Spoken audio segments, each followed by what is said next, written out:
And I'm Chris with Bama Law, and we're back. We're talking with Clint about the horrors of Alabama domestic court, or divorce court, as everybody more colloquially knows it as.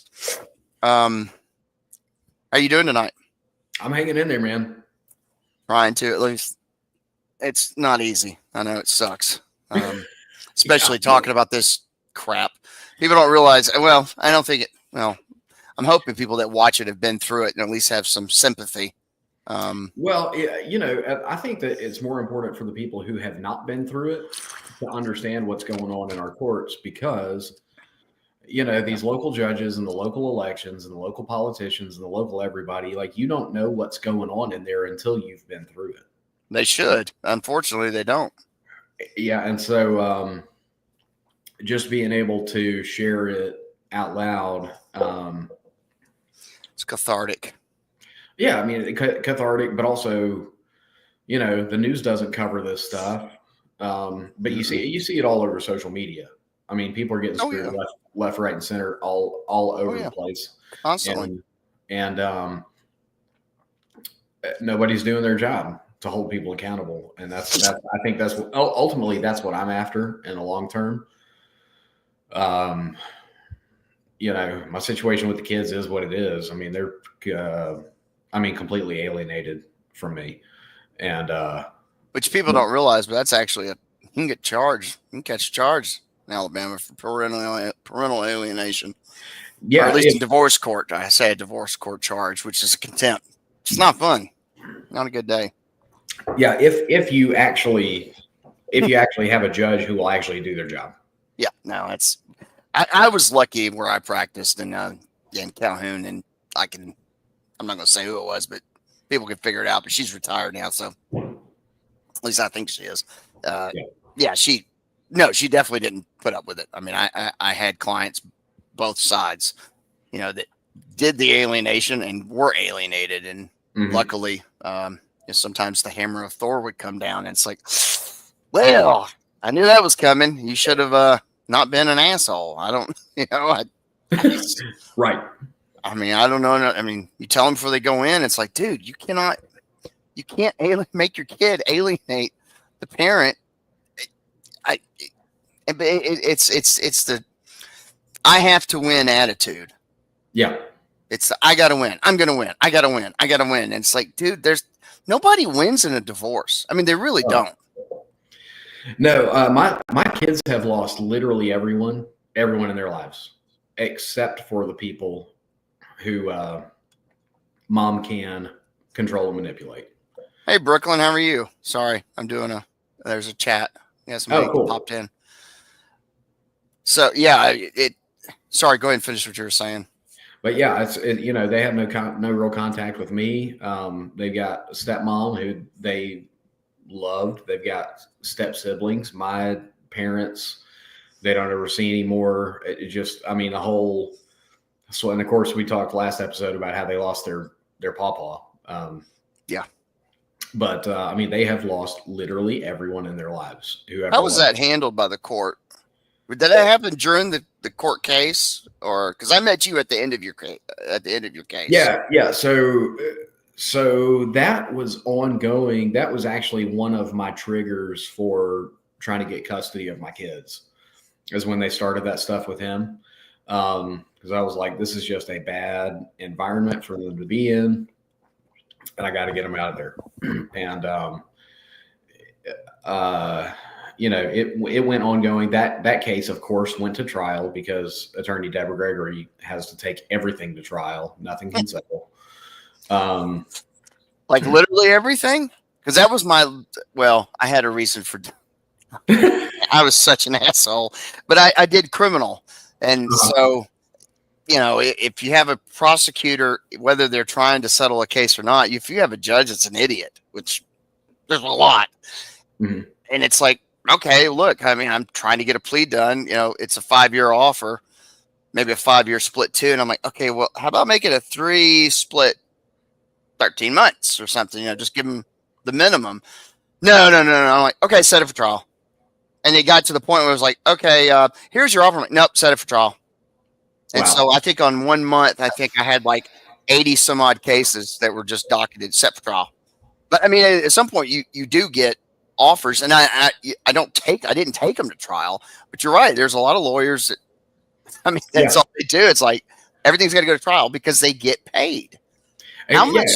Go ahead. Exactly. And we talked about cost. If these attorneys encourage their clients to do the right thing and settle, then they're only making, $3,000-$4,000 per case. Still a pretty good payout. Yeah, but Chris, if they can get their clients riled up, if they can make things contentious, if they can make things worse, then it ends up being a $50,000, $60,000, $70,000 paycheck. I'm sorry, how much? I'm in the wrong damn business. How much? Yeah, well, if you want to be greedy and destroy children's lives, you can make $60,000 to $70,000 per case easy. I don't think I've ever heard of any. Really? I was really undercharging to that degree. Jesus Christ. God, man. I was doing like 40 hours a year pro bono. Dude, I had one of Deborah Gregory's. I'm sorry. Can you see the screen? I can. I have 4 kids. This is Brooklyn. Divorced 12 years. The mom moved out of state with the kids. 42. What? Wow. What state is that, Brooklyn? If you can tell us. I mean, it's 4 kids. I get it. It's like, I mean, if it's Alabama, it's getting up there, but it's not the highest I've seen. I mean, there's actually a app. I think it's still on the App Store. I don't know who did it. Bless their heart. I mean, and I don't mean that as an insult. I mean, bless their heart, because I don't know how to do it. No. I think it's child support, Alabama child support. Let me see if I still. Yep, I still got it. Oh shoot, I got to re-download it. I'll download it and pull it up. New York. God, Jiminy crickets. 40. Ouch. Okay. Oh, let me see. I'll see if I can't get her. Do you mind splitting the time? Get her on. I'm interested to hear. 4,200 a month. Holy! How much were you paying? How much am I paying? Where were you? Yeah. What was your child support order for? Oh, I'm like at 1133. I think is the number. That's not terrible. Yeah, it's not. How many kids? 4. Yeah, that's pretty. Was that the court's actual order, or was that an agreement? That was the court's actual order, and I'm still actually overpaying based on her income. Oh God, don't get me started on the income. Oh dear God, yeah. That's a. So I'm still overpaying in child support. I think we showed that the CS42. I mean, it looks straightforward, but let me see if I can't pull this up, because I'm gonna send her a link. Because I 40. Damn. Oh, sorry, Brooklyn. I apologize. 4,200. You know what's funny is that women get nailed on it too. I had ladies getting. I mean, now none of them went to jail. Nobody ever went to jail. That was a girl. In fact, let me rephrase that. Only young black men. I mean, I had a lot of contempts, but that was only people who went to jail. Period. Wow. And it was so bad in Jefferson County that I stayed away because they would come in. Of course, they're in Prison Orange, to divorce court, and I can remember I was in law school. It was my first year, and I was just watching. It was in the Bessemer circuit. Now that I think about it, and there must have been 10 or 12 dudes come in. I mean, there were some white guys in there too, but it was mostly young black men. And the judge would be like, "You owe, I don't know, $5,700 in back support." And the guy's like, "Yeah, I can't. I'm in jail. He's like, "Well, how long have you been in?" It's like, I would be like, "Well, you wrote the order. I mean, you don't know, It's like, right. in like 6 weeks. I mean, yeah. Well, how much can you pay? None." And it becomes this racket of how much can your family get to pay? Right. I get having it, but how long are you going to keep them in prison? Well, yeah. It was just a circulating, When a revolving judge door. can write an order that holds a third party responsible for my child support, then they get to ask that question. That's a problem. That is a big issue. Big. If I can't pay and they start asking other people for money, right? Then that's a huge issue. Is that did they? Jesus. So you're $11.33 a month, 4 kids. But how much is your ex making? I don't know exactly. I mean, she's an RN. She does pretty good. Works a lot of overtime, and I don't know. I don't care. Well, I mean, it does make a difference. Well, we'll get to the end of your case, and holy God, I mean, I'm not paying. I think I'm. Let me think. I think I'm. Well, hang on a second. I had a settlement. The attorney is so incompetent down there in Clanton that I don't even think my ex knew. Well, she knew of the settlement, and then the lady reneged like 4 months later after I wrote it. So I think I'm 6 months behind, but we were supposed to be cleared. I mean, it was supposed to be settled. Yeah. Now I've got to go to trial. Not in divorce court, it's a civil court. I'm like, I'm not paying for a child molester. I'm not doing it. Yeah, no, I understand. Who's in prison? What do you actually support? Screw yourself. Right. And because I have Alicia Ruffin May, you know her. I know you see. Yeah, you're just gonna pay. Who was the chick that died? The judge I had that I don't know if you knew her. She was my judge prior to her. She died in office, and she was the lady that said, I actually did the whole thing myself. I was like, I'm gonna win. I'm gonna win. This is a material change in circumstances. I'm going to win. Yes. He had just gone to jail. I had just gotten him arrested. And I kid you not, she won. Wow. Because the logic was, well, she needs to still get child support to prepare in case he comes home. That's not the standard. The standard is a material change in circumstances for the kid. And last time I checked, jail covers it. Yeah. Covers it. Jail totally covers it. So, now I get Brooklyn's name. Okay, cool. I don't know if that's his real name or not, but I get it. Brooklyn, New York. The Dodgers should be back in Brooklyn. So I don't know if he's still in. I sent him a link, but good, he's here. Well, why is it this will need to connect? Oh, you got to connect your mic and stuff, dude. It'll pop up. Hang on, let me see if I can get it. Can you hear him? You hear me? I have a. You there, Brooklyn? Yes, I do. Hey, how are you? Yes, I am. Yes, I am. Do you hear me? Yeah, a little bit. You're a little wobbly. I'm done. Yeah, Brandon. If you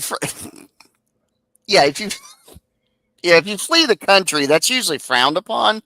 But I guess you don't pay if you're like oh God, what was Sharon Tate's husband's name? Do you remember? Oh, come on, he's a freaking child rapist himself.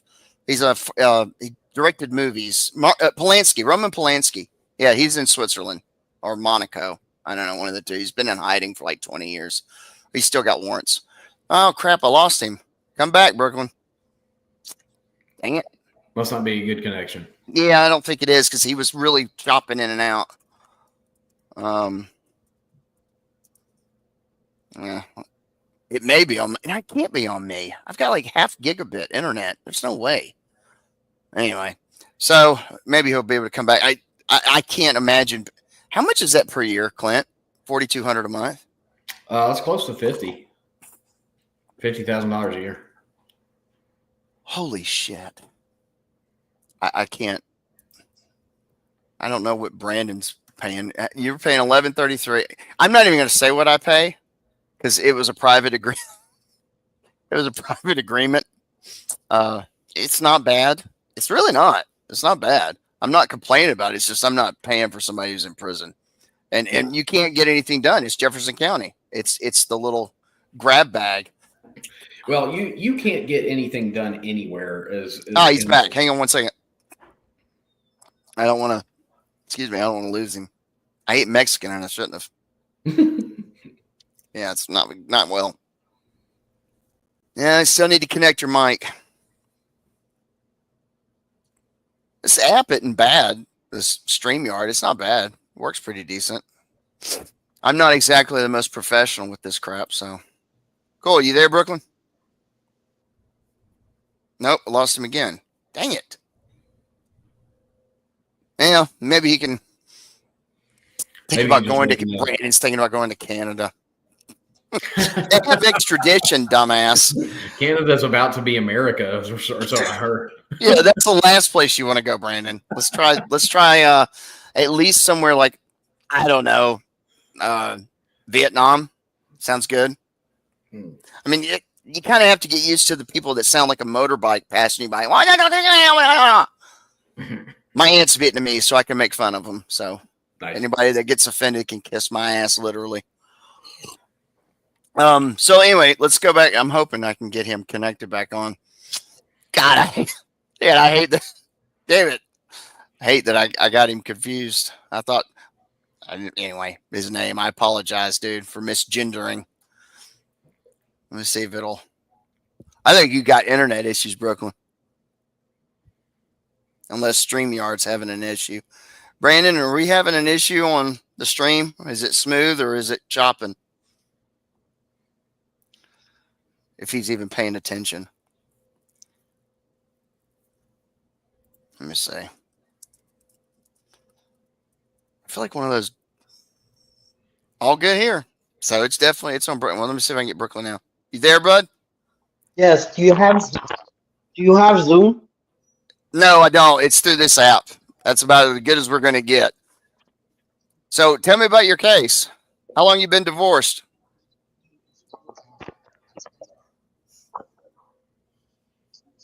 Can you hear me?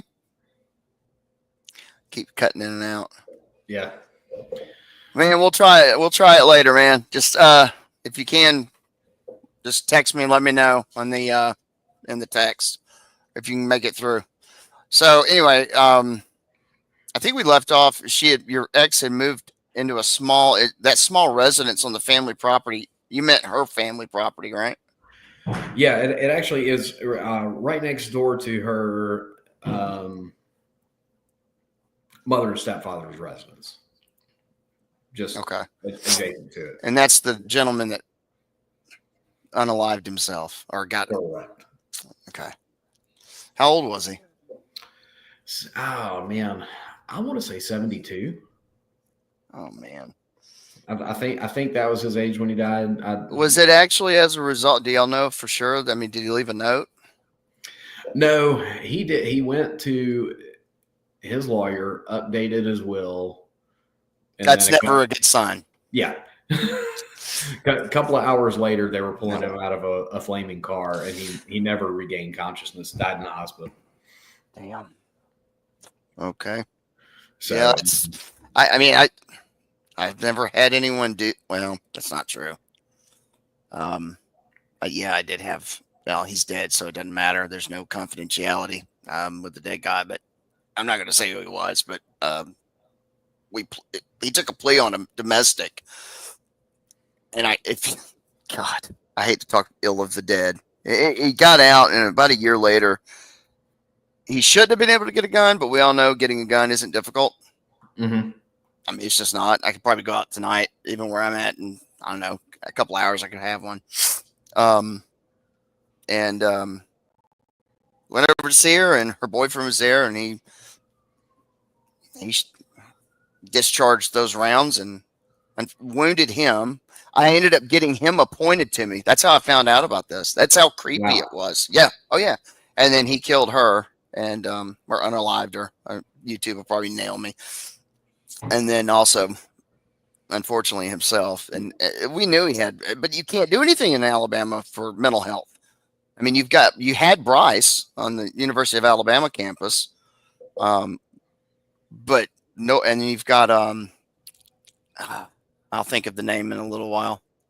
I can't think of it off the top of my head, but it's essentially a mental health prison, and of course they do all of the evaluations for criminal, and shockingly, everybody is found competent. I've had people literally talk to the roof.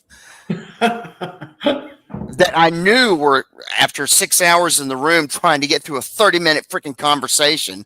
I knew the lady was nuts. Oh no, she was competent. It's like she can't even assist in her own damn, health care for her own, daily. I mean, it was bad, but anyway, so that's sad that he lost his life doing that, or that happened. So that happened how long ago? Oh man, that would have been 21, 22 ish. Was that a year into your divorce, or was it right at as soon as it started? So our divorce was finalized in 2020.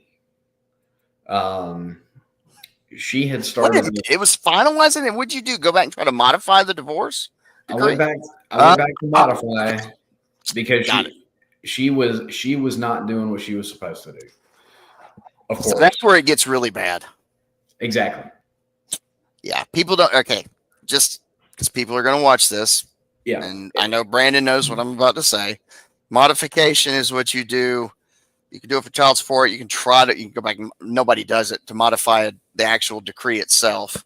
But you can go back and modify child support and do a modification, file it, and or you may not even do a modification. You may just file a rule nisi, which is a petition to the court for show cause.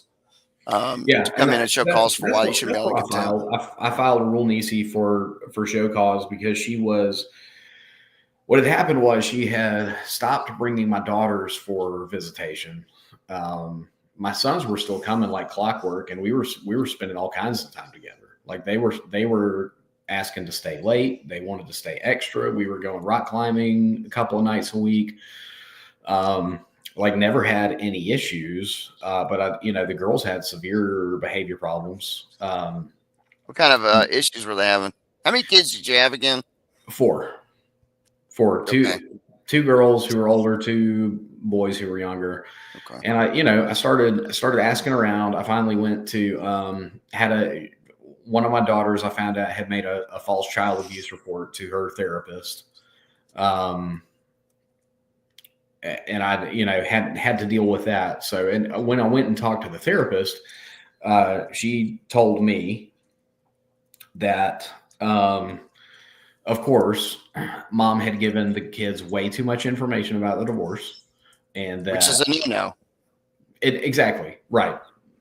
And that, my oldest daughter just was really angry, really upset, and needed a little bit of time. So, how old was she at the beginning? This was like 11 or 12 when this is happening. And just so everybody knows, in Alabama, it's one of 2 states that has it's the British common law, the age of majority of 19. Don't ask, don't know. It's stupid. So you don't get to smoke until you're 19. And apparently that's not going to be happening. Good luck for both of you and Brandon, because they just passed that new rule. Stupid. So stupid to ban anything with nicotine that you can consume by smoking. That was like 2 days ago. Nice. Yeah. So anyway, and I did what the therapist said. I laid off and just didn't let her chill for a couple months. And and then I started emailing my ex, and I was like, "Hey, you need to bring my daughter. You need to bring my daughter for visitation. You need to bring." She didn't have. I mean, she never called, showed up, nothing for like 2 months. Nothing. Ghosting you. Yeah, and so I started, and so my ex would just email back, "She's not coming. She's not coming. She's not coming." And I'm even though the court order says thou shalt do this every 2 weeks. Exactly. So that went on. I gave her as much rope as I was willing to give her, and then I was like, "All right, enough is enough. We got to go back to court." And mom is one of those people who she literally cannot do anything wrong ever. And so when I took her back to court to hold her accountable for not bringing the kids, which really would have been a simple fix at that time, just like, "Hey, let's show up in court, have a hearing, and we're going to fix mom." Or she could have just been, I don't know, put her big girl panties on and just called you and been like, okay, what time? Well, asking her to be a grown up is another issue as That's well. a lot of them. I mean, most of this Yeah. stuff could be fixed by parents. I mean, just parenting. Yeah, and being yeah. adults. Why don't we try that? No, it's like so- they got to continue the divorce. It has Right. to never end, and it's like at some point, even my ex and I've got a lot of stuff. I mean, a lot. We still can have a conversation. I mean, it's not like, it can be done. It's not like we have an issue or anything. It's just I'm too legally, because I'm either representing myself or a party against her. So, but as far as the kid, no, I mean, even, the day, we were in court and you were there, I mean, we spoke, and I don't, but she's still evil. Don't get me wrong. She's, the spawn of Satan and Beelzebub. And she's probably a Satan worshiping Jew. I'm Jewish, so I can say that. I get the card. I get the free get out of free card. She's I don't know. She sucks. But I think everybody says that about their spouse in some shape or form. Yeah, it does. So anyway, like I said, when I agree with that, Brandon. Yeah, imagine that. Yeah. All hell breaks loose. Then we have to get the guardian ad litem, which we talked about. And then we have to get. Oh, speaking of which, keep talking because. Yeah. Yes, I can share that mess. I think we'll get to the guardian ad litem. This will be great. Then we get the parent coordinator, and then and so now all of a sudden, instead of fixing the problems. Wait a minute. Go back. Is that the? I still don't know what a parent coordinator is. Like, I went back through the rules because we do have a domestic relations.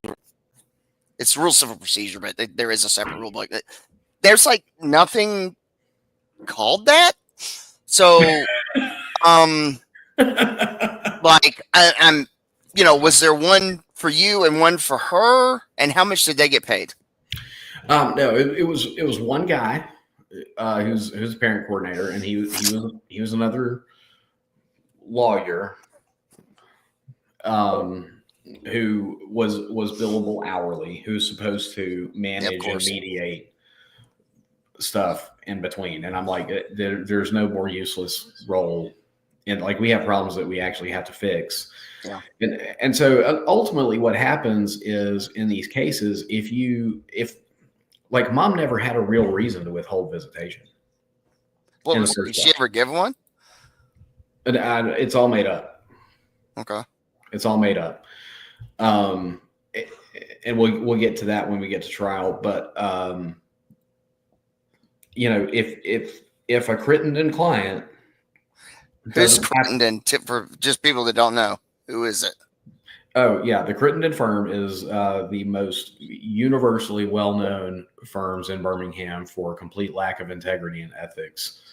They are extremely well known for just causing problems to run up bills. They're really well known for just making stuff worse for everybody. What they do? How did they make it worse for you? Oh, well, this whole thing is, how do they make it worse for me? Oh, it's all related. I got it.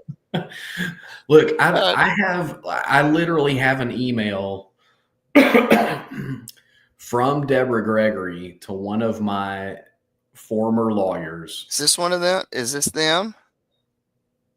Can you see it? Is it showing? Yeah, there we go. Is that them? Yeah, that's them. Gregory's the one on the right. Far right. Yeah. Okay. All right. Yeah. So anyway, who's this one? Who's this one? Do you know? Wait, which one are you pointing at?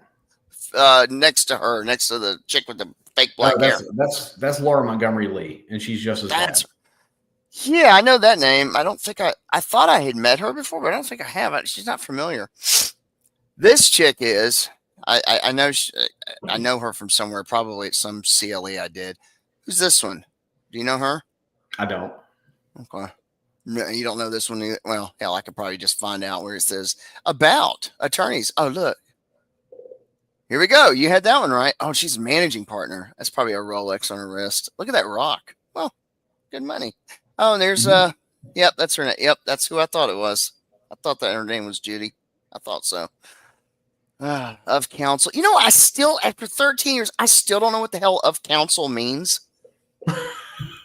Who knows what half this legal stuff means? I really don't. I think it's somebody who's not a partner, but usually they call those associate, attorneys. I don't get it, but like there you go, right here. Associate attorney, Mackenzie Cox. I do not know either of these people. Independence Drive. I know where that's at. Okay. They have 2 addresses. Oh, dang. They must be prolific. So what was your run-in with them like? Oh, horrible. I mean, like I said, and this is the kind of stuff they'll do. I literally have an email from Deborah Gregory to one of my previous attorneys, and I'll dig this up for our next episode. She literally advised her client to not bring the kids to me for visitation one weekend. Literally says, I've told my client to take them to his mother's house instead. Why? Well, I was planning on taking them out for a weekend I've got some family out of town that has some farmland. Right. It's a great place for kids. I grew up going out there and hanging out with aunts, uncles, and cousins. And, it's the kind of place where you can just walk out the back door and vanish for about half a day. Sure. There's a creek, there's railroad tracks, there's cows, you name it. So I just introduced my kid. She's almost 9 to camping for the first time this year, and she freaking loved it. I can't. I'm going to go do it again. I'm so irritable. I thought I was going to break her of it and be like, she ain't never going to do this again. It was 22 degrees. No, right. I'm screwed. But yeah, so anyway, I was going to take them out there for the weekend. I bet you I get a bar complaint from showing this, showing some kind of ill repute or some bullshit. Hey, please do. I will validate everything that I say with documentation. With documentation, and so that I can show you and everybody else just how dishonest and unethical these people are. And I'll also show you that, like, that's the whole point of this. I want to get into it. Like, yeah. Well, I keep trying to. You keep derailing me. Sorry. Dude, I have ADD, and it was rough going through law school like this. It was bad. I can imagine. So anyway, she literally told my ex not to bring the kids to me for visitation and to take them somewhere else. And my lawyer's response was, yeah, I don't recommend we deal with Deborah Gregory anymore because she's not going to be rational. With the risk of cause, do you feel like, are you okay with saying who that lawyer was? That lawyer was Emmanuel Scazzaro. Okay. All right. I can say this. I've dealt with a guy now for over a year in Tennessee who's 84 years old, a lawyer. Oh my God. I have dealt with his nickname is Flossie. It sounds like a bad stripper name or hooker name, I know. And Flossie has what we call, like, I called within an hour and a half radius every lawyer I could in Tennessee in this area. No one would take the case. Wow. No one. In fact, the statement was, no, I don't want nothing to do with Flossie. Wow. It's not worth it. No way. I'm not doing it. No. I'm like, well, what if we give you, I think it was a $15,000 retainer, not from me, but no. It's called the Flossie tax. So I'm guessing this person is like Flossie. It's a tax, and you're going to pay it. Oh yeah, absolutely. So, I've got mom's lawyer directing and dictating my visitation outside of court orders. I've got another lawyer saying, hey, this behavior is not rational. Mom's attorney is not rational. And, the bar, of course, is like, oh, whatever. Totally okay. Yeah. Yeah. So, and anyway, was this your ex-wife's attorney from the get-go, or did she come in midway? From the get-go. Okay. All right. From the get-go. So anyway, and so it was just junk like that all the time. So I was like, you know what? She's not bringing the kids. We need to go back to court. I need to get something done. My court is going to be my last resort every single time because A, lawyers, and B, it just a lot of it's just a waste of time and money. Right. Um, That's usually but, the answer for everything, though. Unfortunately, yeah, lawyers that's are a true. waste. So anyway, we go back to court. She flips out. She's got no excuse. So she has to spend the next 3.5 years torturing my children to try and manufacture a case after the fact. Okay. If that makes sense. Totally. No, it does. Um, She's got to start looking for kinks in your or chinks in your armor. exactly. So we get the GAL, we get the parent coordinator, we have to go have a psych eval. We had, like while she's doing all of this stuff, my kids are confused, they're frustrated, they're anxious, they don't know what's going on, they have no stability. At least one of my boys ended up on medication. He couldn't sleep at night. They put a kid on medicine for sleep. It was like an anxiety ADD type medicine to just kind of chill them out. It's called Clonidine or Minipress. I know what you're talking about. Yeah, I don't remember which one it was, but I remember he was at my house one weekend and he came to the bedroom at like 3:30 or 4 o'clock in the morning and was like, "Hey, Dad, I can't go to sleep." And so I went down to the basement where he stayed and like laid down on the couch and I just like put my hand on his head or his shoulder or something like that so he could just feel me there. And I think he finally got some sleep. But the next day, I asked him and I was like, "Hey man, how often does this happen a lot?" And he's like, "Yeah." And I'm like, "Well, how often can you not sleep at night?" And he's like, "I don't know, maybe 3 or 4 nights a week." That's quite a bit. How old is he? Oh man, he would have been 12 at the time, I think. Man, right at puberty. Damn. Okay. Yeah, and so of course I email mom, and I'm like, "Hey, Mason is reporting to me that he can't sleep at night." A lot of it has to do with all of this garbage court stuff that you're doing to him. Like, what gives? And of course, mom refuses to respond. Refuses to respond. So it's just junk like that over and over and over and over while she plays games, manipulates the kids, files fake emergencies to try to get visitation suspended, files fake this, files What fake was that. the grounds for what was the grounds for the suspended visitation? There were never any grounds for suspended. Well, I mean, what was the allegation? There was no allegation, really. She copied and pasted another filing that she did, put emergency in on top of it. The hearing we had for it, there was no testimony or evidence given. The bar doesn't do anything, you're fine, says Brandon. Yeah, it's definitely not somewhere you go for your drink. Yeah.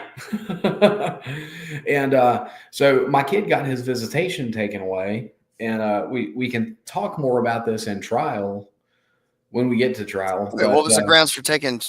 Wait a minute, hang on. So she is it just him?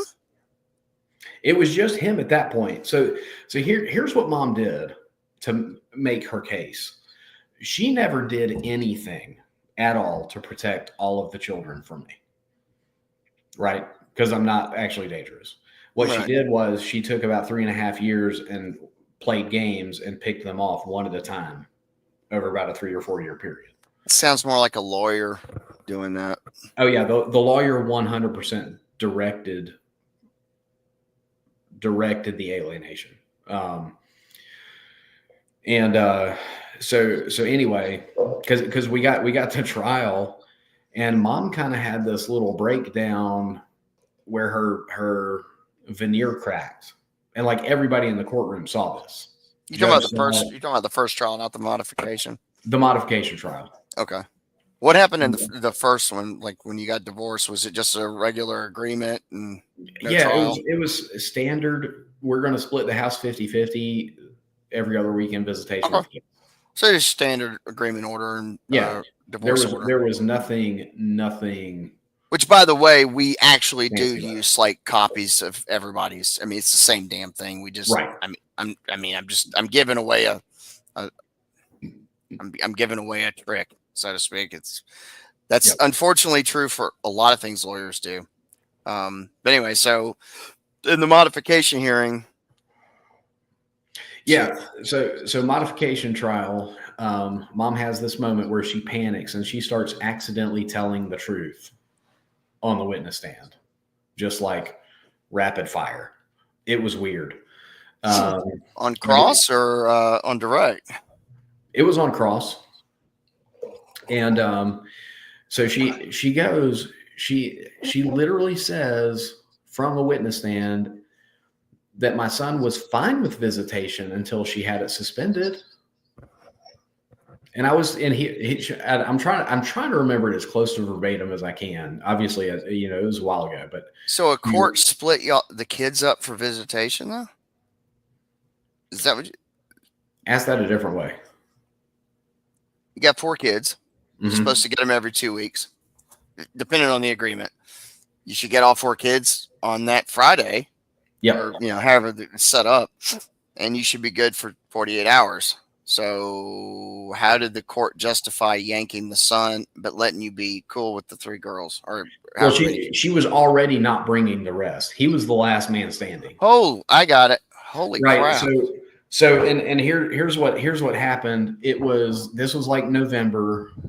We had a trial date set for I think January, and she was never going to win her case if my kid was still coming for visitation. So she had to file the fraudulent emergency to get the kid so that she would have all the kids before trial. And she did that. Those are done ex parte, so it had already been done by the time you got notice. Well, we had a hearing for it, but anyway, my poor kid doesn't know what's going on. He's telling his lawyer, "I want to see my dad." So the GAL knows he wants to see his dad. His mom knows he wants to see his dad. His mom has already told all the other kids that once they're his age, they can decide to do what they want to do. But now all of a sudden, out of nowhere, the court orders apply, right? Yeah. And so anyway, she kicks the can down the road, delays more, does absolutely nothing to get the kid his time back while I'm spending thousands of dollars to get the kid his time back because he's literally asking her and his lawyer, "I want to go back to see my dad." But like out, it was like out of the blue. The court orders have never mattered before until now. Kids have always been able to just do whatever they want to until now. And so anyway, she confesses in the courtroom that he was fine with visitation until she got it suspended, and that I was taking him to drum lessons once a week, which was true. Like we had our regular weekends, and I would go to her house, pick him up. And I forget if it was, it was like a Tuesday or Thursday night. We'd go grab dinner. I would take him to his drum lesson. We'd hang out for an hour or two, and I'd take him back. Like no issues ever. But we have this fake emergency, and I know Brandon is on the. I think he's still there. He's still there. So Crittenden, and I don't want to share too much of your story, but Crittenden tried the exact same scam with his daughter the next year. I think they filed their emergency in late November, December, alleging physical abuse to try and steal her visitation. And thankfully, that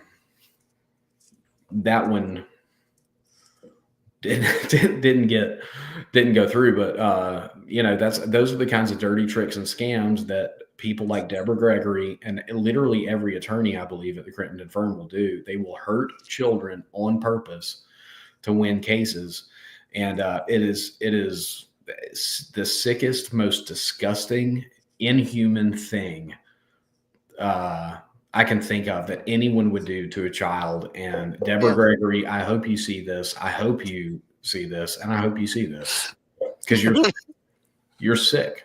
Yeah, you're a sick human. I don't understand the point of I'm sorry, I'm not laughing at you. I'm laughing at Brooklyn saying his system sucks. I don't understand the point of an attorney having, like, I never had that issue, so because I don't always have to win. The point of the point of a divorce is obviously to get an amicable divorce or to get as much as you can for your client or whatever, the best result. But when it comes to kids, it's like, look, it's pretty simple. Yeah.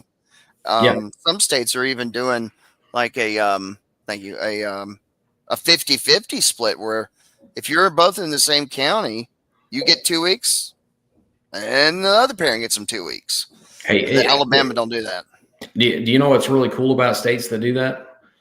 I was looking at some data. So the states that do start with 50-50, and they've made that kind of their mandatory rule, they have fewer cases in litigation. Yep. And they have fewer child abuse allegations, fewer reports of child abuse, and less litigation when both parents are allowed to parent their children. Yeah. And that's where a lot of the, I mean, and it's, look, this stuff does happen, the abuse, and it's hard to deal with when it does. But a lot of it is just manufactured crap. Yeah, it's manufactured bullshit. I mean, that's all it is. So they get this final modification. I'm guessing the court grants it. I'm not sure why, and why it was okay for the other 3 kids not to be coming. That's kind of peculiar. So that puts you in the situation of, well, now I got to file modification or to sue her again. To get custody. Again, we got to look at mom and what she said on the witness stand, and it happened during a line of questioning, and like, she was caught red-handed in her lie again on the witness stand, and William H. Bostic III saw it. My attorney said, hey, if I sent my kids to somebody's house, and one of them came back saying they were afraid or they didn't feel safe, would it make sense for me to continue sending all my other kids there? Right. And mom just looked at the ground and was like, no. And I'm like, ding, ding, ding, ding, ding, ding, ding. You had no excuse for what you were doing to my children. You had no excuse for what you were doing to my kids. And man, I get so angry. Well, it's normal, dude. Yeah. I mean, she's hurting my children on purpose so that she can get her way, and then she tries to tell everybody that it's my fault, and I'm like, no. But anyway, that's that. So that's Deborah Gregory, the attorney from Crittenden. You want to talk about our other favorite attorney, Kendra Beauchamp? Yeah, that's the one I don't know the most. That story I don't know a whole lot about. So let's go into that one. Yeah, well, hang on a second. So you lost. I can't believe you. God, how did you? I still don't understand how you lose all 4 visitation. I'm still not understanding why the court did an emergency grant just based on the allegation of abuse, right? Yeah, I don't know. I don't know. Wow. And so that's what made you have to go into the final lawsuit when we met. Yeah, that's where we were. That happened during the pendency of, because instead of I filed a petition and we have a hearing and a trial, she filed her counter. Then she got the GAL. Then she got the parent coordinator. Then so it's like everything she did was just to kick the can down the road, right? Yeah. Instead of just show up and say, hey, answer for what you've been doing. Right. Or, that's the easy way. But no, you can't hold mom accountable at all. And this took how many years to get through? From the time I filed my petition, it's right at about, I'm like 4 years ish. Did she remarry? Yeah, she started dating somebody almost immediately after the divorce and married him. Figured. A year or so later ish. Okay. Has he been a problem, or has that been pretty? I mean, he's been helping her do this stuff to my kids. So that's a problem. He helped her do what they did to her stepdad. So that's a problem. I mean, I think I don't know him really at all. But you've not had any issues. What you mean? No, I mean the kids have made fun of him before. Oh, I could go into some detail. Yeah, But we won't do that. We won't do that. I don't want to out the guy. Yeah. So let's. Wow. So this was Deborah Gregory doing. I say doing this. Was that who it was that got all the kids yanked? Yes. Okay. Where does Miss was Laura involved in the case, or was she just? She wasn't. Okay. Because I think we both know someone else that I think she was. I think so. That's why I was double checking. Okay, so let's go with the other lady that I don't know. What was her name? Kendra Beauchamp. No, that one's not ringing a bell. Well, she's was a brand new lawyer. And this is, for your viewers who have not gone through this process, this will be educational. Whenever it's highly likely when you're in a custody dispute that one or another party is going to request a guardian ad litem, which is a lawyer to represent the kids. Right. Yeah. Which honestly makes, in some specific circumstances, I think probably makes sense. I think probably 85% of the time it just doesn't. No, it doesn't. I mean, usually it makes sense when you have pretty decent allegations of some sort of abuse or something going on. Right. So anyway, I've been parenting my own children pretty okay for a little over a decade at this point without anybody's help. And so all of a sudden I get this person who is fresh out of law school, has no experience. How did you wait a minute, for you or for her? Well, it's for the kids. Okay, yeah, for the G. Is this the one you sent me the videos of? Yes. I'm gonna try to keep telling the story because try and pull those. Because this is just more of what a clown show family court is. Clown would be a good, clown's a good art. So anyway, this person doesn't know how to get her work done. She can't return a phone call. She doesn't do her job. She doesn't know what she's doing, and she's telling me how to parent my kids. And I'm like, no, like I'm sorry. You're not necessary. Is she even old enough to have kids? Because I've seen her photo. I think she has kids. I'm not sure. Sure. But anyway, she's just in the mix. At least 3 of my kids had some extreme issues with her. My oldest son says that she's overpriced. Your kids? Yeah, my oldest son said that to me. My youngest son, I just casually asked him one time. I was like, "Hey, how's everything going with Kendra? Do you feel like she's, how's that going?" And he goes, "I don't need a lawyer and I don't want a lawyer. Lawyers are just people who make you talk about the divorce." And what mom doesn't give a rip about is that my kids were sick about talking about the divorce way before the GAL ever showed up. I think this there. Okay, yeah, here we go.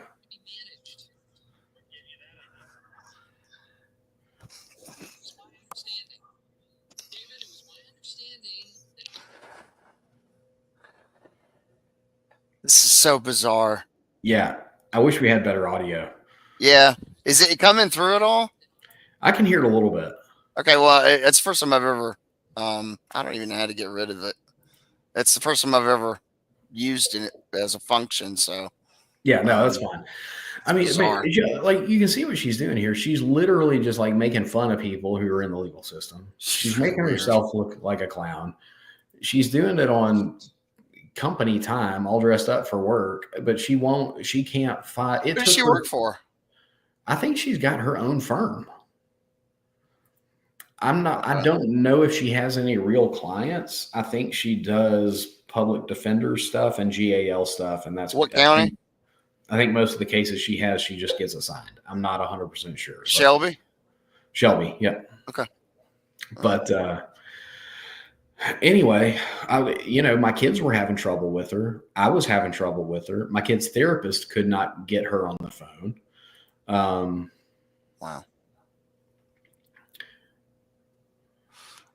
I had to do the next one.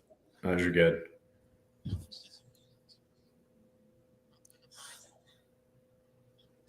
The hell is? Okay. Yeah. Okay. Okay. Holy okay. All right. So anyway, like everybody's having issues with Kendra Beauchamp, and I start poking around, looking around on the internet for like who even is this person? And I find this stuff that she's posted. This is her public TikTok, right? She put it out there for the whole world to see. And I find it, and I sent it to my lawyer. I sent it to her. I sent it to the parent coordinator, and I sent it to everybody. And I was like, "Can we please make it to where this person never talks to my kids again?" Shay, I mean, I'd probably be asking the same. 125 an hour. Yeah. No, for real, Chris. Like you don't know this person. Yeah. They don't know your kids. And she's advising your children. She's advising your children. Like, would you hire that person just based on what you see? No, I'd fire her. Exactly. Being honest. I mean, it's one thing to have an opinion and stuff and to air it out or whatever, even if it's political or I don't care. Yeah. But that's just weird. It is. It is. That's very bizarre. So anyway, they actually the attorney, the parent coordinator actually tried to complain to the judge that I was emailing people about Kendra's public TikTok profile. Okay. Why? What's wrong? I mean, hell if I know. What happened? Okay. What happened with that stupid ass complaint? Nothing. Well, that's good. That's what should have happened. Okay. The problem is nobody ever fixed Kendra Beauchamp either. And she just continued to cause problems for my kids. For how many years? She was around for 3.5 years. 3.5 years too. Wow. So every hearing she's there. Every Here's another good one. And so this is my youngest daughter. She was so fed up. Mom could not make her case in court. So she had to use the kids. She had to bring the kids in to testify against me. They all came in with their pre-printed, prepped notes. Right. That were scripted. They were all coached up and directed. My youngest daughter, on her way to the witness stand, walking through the courtroom, is like shooting lasers back at Kendra and verbally slamming her for making her come testify. Yeah, I've never done that with a kid. Yeah, my daughter literally is walking to the witness stand saying things like, "I don't even know why I have to be here. I'm supposed to have an attorney to represent me. No child should have to do this." How old was she? She was 14 at the time. That's a pretty smart kid. Yeah, and I'm like, I'm like, and baby, if you ever see this, I just want you to know how proud I am of you for standing up to what is one of your worst enemies. That's Kendra Beauchamp did you nothing but harm and caused you and your sister and your brothers more harm than she ever did good. And I'm proud of you for standing up to her. I'm glad you have the chance to even say it. That's that I know it feels better. And I haven't been able to speak to my kid in 4 years. I get it, man. It's hard. It's hard. But man, I'm so proud of her for standing. And I watched Kendra in the courtroom just like shrink into herself while that was going on. And I mean, like, why do you, if a kid doesn't want to testify that bad, you don't coerce a kid to testify on a witness stand. And she did that to 2 of my children, 2 of them. And I'm like, you're sick. You're sick, Kendra Beauchamp. You are sick. That's yeah. I mean, what was it they testified to? They read her scripted notes that she had typed out. Kinder Beauchamp represented mom 100% of the time. She never represented the children's best interests. Did she know, or was she friends with Crittenden firm people in it? I don't know. I will say during trial, the collusion between the two of them was so thick. I mean, you couldn't not see it. I mean, it was like, you know, mom didn't have her attorney, and the kids didn't have their attorney. Mom had a little legal team. That's what it sounds like. Yeah, she did. I mean, Kendra Beauchamp literally represented mom, never the kids. And she's the one who did. Kendra Beauchamp actually did a lot of the alienating. But you know, we can't talk about that because she has a law degree. How did she? In what way did she cause alienation?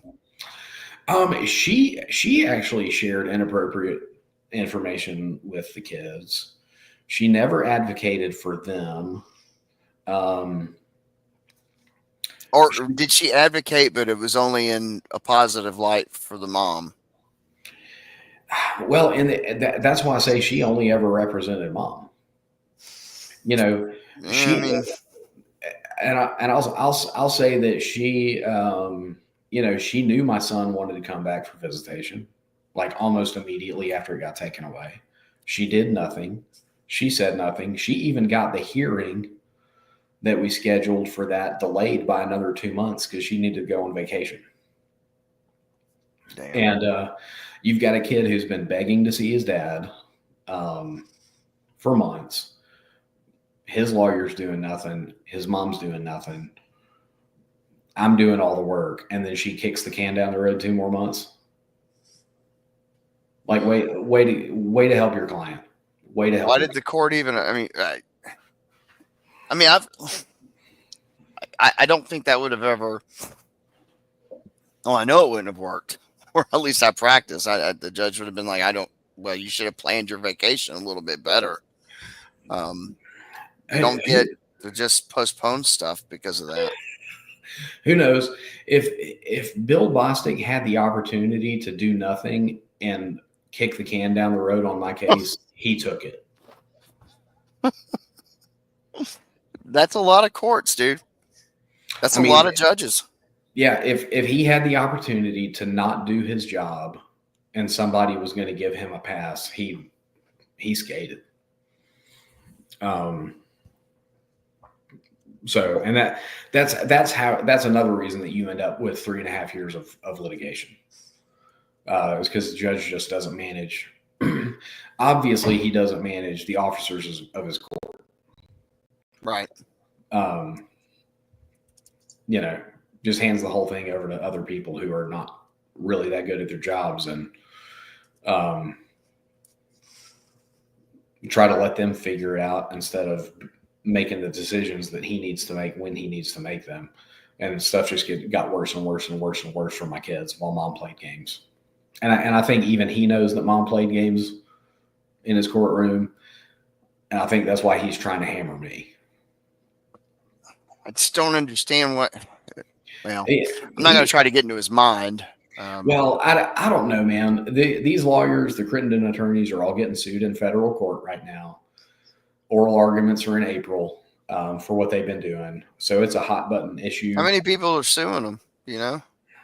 I think just 2. Okay. There need to be more suits, but that's pretty rare. I mean, I don't know if you're privy to the information of what the grounds are. I mean, I'm sure I could go find it, but I don't have a Pacer account, which is what federal court uses. It's almost a 200-page document complaint.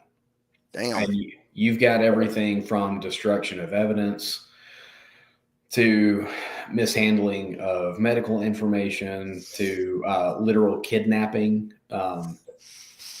Deborah Gregory took one of my friend's kids out of a courtroom without authorization, rode him around in her personal vehicle for a couple hours, I think. What? Yeah. Why? Hell if I know. To get in the kid's head, maybe. I know. guess a man that's an attorney, that's never going to happen because, well, I mean, it probably does, but you'd be an utter retard to do it because you're going to end up getting. I promise you're going to get a charge. So but I'm shocked that even a woman would attempt something like that. Dude, that's what they don't care. They think they can just get away with anything, and they have for so long that they continue doing it. It makes me sick because Yeah. it's here I am part of this guild. Yeah, You know, I know, and but you're one of the, I think, relatively rare ones who actually is willing to talk about it and do something about it. So yeah, that's the problem. Yeah, you're probably right. the real issue is maybe it's not all the attorneys are bad. Maybe it's 10% of them are really horrible, but the other 80 just like sit back and say nothing. And then there are only 10% people like you who are like, hey, this is bad stuff. I mean, it's hard when you get because you're limited in the rules of procedure to what you can do, and if a judge starts ruling against you, you're left with an appeal in the appellate court. Yep. I mean and they really don't give a shit. They really don't care because that's an equitable remedy, and even though Alabama doesn't have equity courts anymore, without getting into that, they just have such a wide berth for discretion that it's almost absurd. Well, actually, it really is, and they won't rein it in. If you tried to do what they do in a criminal court, it would a lot of stuff would get overturned. It would just get nailed. Right. But in divorce court, it's equity. They have a wide berth. So it sounds like that's. I mean, sounds like it's a nice little cabal. Oh yeah. Of people that get together, and it's like I've said before. It's like it's a favor bag or something, and somebody's going to eventually at some point scratch someone else's back. Exactly. I don't think anybody. I'm crap. I forgot to do the stupid. What do you call it? Disclaimer. I'm not your lawyer. I'm not anybody else's lawyer. I'm not giving legal advice on this webcast. So this is just us bitching and moaning on the system. But that's the issue. But I don't think I don't think anybody's paying anybody per se. I think it's favors. Mm-hmm. It's just favors. And if you don't hire the right lawyer, you're done. You're done. Yeah, or if your lawyer just happens to not be friends with the other person's lawyer, or they just happen to be whatever. Or if a lawyer has another case with the judge and they need the judge to be nice to them on their next case, or that is an issue. And that's what I don't like. I'll say this: we looked at the numbers on the last episode about how low public confidence is in both judicial and legal ethics. And I have never seen now I don't have experience with this, but I would assume maybe some senators in Congress are like this too. But the legal profession is one of the most elitist, closed groups in the world, and they are all special and they are all important, and they will be treated with honor and dignity because they have a law degree. And then you look at a clown show like Kendra Beauchamp on TikTok, and you're like, I just can't believe I saw that. You're like, I wouldn't hire you to babysit my dog. No, I probably wouldn't. I mean, it's bad enough with just the video content. I mean, look, she wants to, she can do it. It's not a problem. It's not disciplinary, but it's creepy, especially when you start using filters of someone else's voice. It's really creepy. It's pretty damn creepy. So and yeah, Brandon, you're 100% correct. My kids and my kids' therapist has said this to me. My kids are old enough and smart enough to understand that the court system itself has trashed their lives and they hate it. There's no recourse. Yeah, Judge Bostic, Kendra Beauchamp, Deborah Gregory, you have taught my children to have contempt for court. You have taught them not to trust their government. You have taught them that government overreach will ruin their lives. And unfortunately, my kids think it's me. They don't understand that mom and her lawyer and her other lawyer and her other lawyer have just been playing games and making a mess the entire. Exactly. Puppet master. And I've done everything I can to try and shut mom down and get her to quit. How much? Just so people have an idea, because I know you've said you lost everything. That I think that was even what I titled the last one episode. Mm-hmm. But how much did it cost you for 4 years of litigation? Your side only. I don't even care, because I know you get smoked in the end of this. Yeah, I mean, hard costs, we're probably looking at 25, 30 grand. Wow. If you look up the fact that I had to end up, because I had a part-time job going to court, and I ended up having to give up my business just to maintain.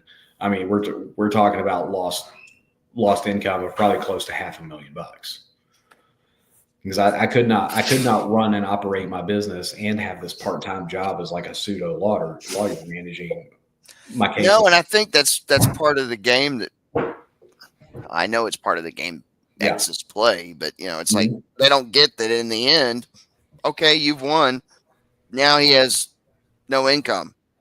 Yeah. Or much markedly reduced. What the hell point is it? Yeah. Now you can't get the money that you want from him anyway, because it doesn't exist.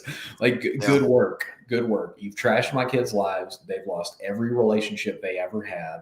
And you don't get any of the money that you wanted because it doesn't exist. Congratulations. So, God, it doesn't get any freaking better. It just gets worse. And it's every damn person I talk to, and it's not just Alabama. It's a legal profession issue. Yeah. And I mean, I've been to the classes. I mean, I've heard that. I'm not going to sit here and tell you that a lie that, well, it starts from the bar, or it starts from, somebody teaching it. Nobody's teaching it. I mean, honestly, they're not. But the people develop this on the inside because they get paid. Oh, of course. But and Chris, I'll blow it up even further. Like, it's not a legal issue; it's a person issue. Yes. Like, greed is a common human character flaw. I mean, you add that combined with the requirement to zealously defend your client. Yeah, exactly. What the hell does that even mean? But you've got greedy people across every industry. You got physicians that will overbill insurance. Sure. You've got shady insurance agents that will do crazy stuff. You've got got lawyers that run up bills. You like greed. Human greed is like universal to everyone. But I think when it comes to the legal profession, there are supposed to be rules in place to curb that stuff, and those rules are the professional ethics. And those are, if there's any institution that really should be focused on pruning this stuff regularly, it's the legal profession, because there's no room for it there. But and sadly, the last bulwark is supposed to be the court, the judge. Yeah. And when you have people, man, I'll just say it like I've heard it before. What's the difference between a judge and a lawyer? Usually they couldn't hack it as a lawyer, and they paid the $200 filing fee and they ran and got lucky and got elected. Mm-hmm. Once they get elected, people are like sheep. They don't know who the hell the judge is. They're just screw it. Yeah. And if in Alabama, you can actually put a party next to them. Like a lot of states, Kentucky, Georgia, you can't. Judges are nonpartisan, which we all know is a complete horse hockey lie. I mean, everybody has partisan beliefs, but you're not allowed to put that letter. And that it gets worse because then it's just, well, I've always seen them on there, after 20 years, and Yeah. they just get reelected. And So same shit there's every day. funny you bring that up. Like, there's an attorney in Tuscaloosa, or sorry, a judge in Tuscaloosa. Yeah, I think I know who you're gonna say. Yeah. Couldn't make it as a lawyer. He flipped parties so he could get an appointment as a judge. And general counsel of the state bar literally says about that guy, Yeah, I know you're talking about. this guy doesn't even know the law. No, he's been disciplined enough to know he don't. So and I'm like, he's just sitting there making whatever decision he feels like, because he's got the black robe and he's got his power gavel or whatever. His power gavel, that's a good one. I'll have to remember that one. Pretty sure this is him. I'm pretty sure because the first thing I type up, and oh wow, look, oh wow, disciplinary. Let's see, hang on, I'll just do this. Oh yeah, there you go, disciplinary. He's been a judge a hot minute. I give him that. Mm-hmm. Well, he's been in there a while, and he's been in trouble. Well, that's not good. That's never good. I mean, it's better choice for yeah, whatever. Yeah, I don't know about that. Yeah, that's Tuscaloosa. Well, that's got to be him. But all right, so I was just checking if that was the one you were talking about, because Yep, that would be the one. Yeah, it's not uncommon, dude. It's just not. I mean, I hate to tell people this, but you're not going to get an Anthony Scalia. Hell, you're not even going to get a Justice Breyer. I mean, you're just not. These people are.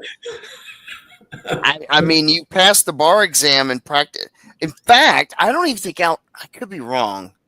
Alabama may have a time on it where you have to be practicing like 2 or 4 years to run for judge. I could be wrong though. That's it. You pay the fee, write the paperwork out, and that's it. Man, you're on the ticket. That's it. You get elected. That's it. I mean, there is nothing special about a judge other than they are the ones that run lives or can run. They can also fix things. I don't see it usually. Yeah, it feels it. And look, I'll give a little bit of grace. I mean, I know that the dockets are overloaded, especially in Shelby County, and they could probably use 2 more judges, just because the workload is so high. But I think when you get to a level of overflow that you can't manage the workload and you're not really doing the things that you need to be doing, and you're outsourcing your job to guardian ad litems and parent coordinators who are only making things worse and things aren't getting resolved, it's just a cluster. But in any parent who chooses to surrender, and look, I'll say this about GALs and parent coordinators. Any parent who chooses to surrender their own parenting authority to some rando lawyer and another rando lawyer to make all the decisions for their kids, has already given up their parental rights. Almost, yeah. Like, to a degree. Just bring them over to me, because I don't want those people in my kids' lives. Yeah. No, I agree. I just Googled this, and I don't know why I didn't find it before, but this is what the hell I don't know what the hell they're supposed to like. I'm reading it. They're resolve disagreements with the child. That's what the court's supposed to do. Mm-hmm. With child care discipline, they mediate, monitor progress. That's the GAL and the lawyers and the judge. I mean, how much? Who pays the bill? Yeah. My favorite is monitor progress and ensure the parents comply with court orders. And do you know how many times I had to report my ex for failing to communicate, failing to give me monthly, failing to do this, not to mention she was already in contempt by withholding my girls. So she's already not following the court orders day one when you show up. So she said, sure as hell not going to do it with them. Exactly. So, of course, the parent coordinator sent me an email one time because I was like, I mean, I had figured out what Deborah Gregory was doing a long time ago. So I start blowing everybody up, and I'm like, I'm reviewing the rules of professional ethics. And I said, hey, parent coordinator, you're supposed to be reporting this stuff to the bar. And he emails me back and he goes, the rules of professional ethics do not apply to me. I'm wondering if he wasn't a lawyer, but like a therapist, like some sort of licensed counselor. He's an attorney. Well, then they definitely apply. I don't know what the hell he's thinking. He if he had been a real therapist, it would have been a lot better for my kids. Depends on who the therapist is. I mean, I'm not going to put names out there. I don't want to get sued or anything, but it depends on who the therapist is. I mean, my biggest problem I had is and I'm not knocking them, licensed therapists, or what do they call them? Licensed mental health. I don't know. They're not like doctorates. They're not psychologists. They're not psychiatrists. Yeah. And okay, fine. They serve a purpose, but I had a hell of a time. It's like, hey, let's use a psychiatrist. No. Well, at the end of the day, and I've told this to my kids' therapist too, if they end up in one of these situations, they're not really doing therapy anyway. No, they're not. They're being used as a patsy for the courts as well. And it's a pawn. It just goes back to nobody in the universe gives a shit. It gives a shit or can do for my kids what I can do for them. No, that's right. I mean, you do have those times where, God forbid, you do have them where the parent is actually a very big problem, but they are. I mean, I can't count how many of these cases I've done, and I'll be honest, most of them it's just petty, stupid crap. My whole case is junior high bullshit.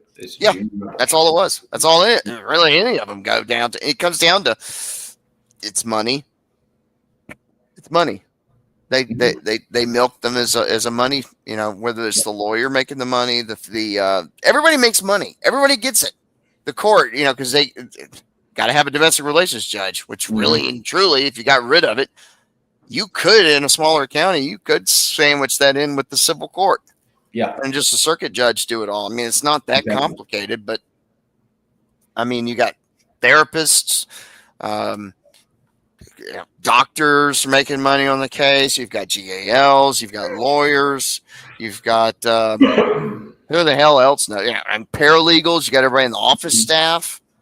And if the lawyers, golly, if they're charging $300-400 an hour, yeah, it's a lot, but they have a high overhead. But if they don't, damn, they're just pocketing. I mean, it's just straight cash, right? And if you've got 100 clients, which you can't be doing anything, honestly, it's rough. If you're by yourself and you got 50, well, excluding like misdemeanor cases that pop in from appointments and stuff that you might resolve the day of. If you have 50 ongoing cases, one person, you're swimming. I mean, you're drowning. Oh, yeah. You're drinking out of a freaking fire hose at that point. Mm-hmm. I don't know. And that's all that they're running it is it seems, not all of them, but it seems like a vast majority of these big firms, it's just a money racket. It is. And they advertise, they'll advertise. I hate advertising. No lawyer should be able to advertise. I can't stand it. We're not allowed to go and, God forbid I see a car accident and it's severe. I'm not even, I can't remember the exact amount of days. It's like 20, 30 days post accident. You're not even allowed to go to the hospital to drop a card off that says, hey, please give me a call, especially before they die. Yeah, right. You can't. That's disciplinary. You'll get your butt smoked.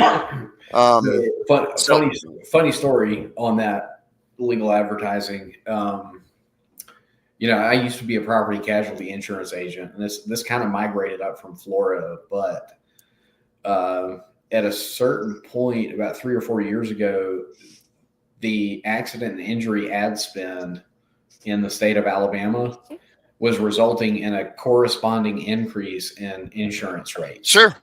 Call me, Alabama. Exactly. Yeah, but it got to the point where the Department of Insurance was starting to have meetings with the Alabama State Bar about it. It's a freaking problem. I can tell you it's a problem. It was getting out of control. And especially with the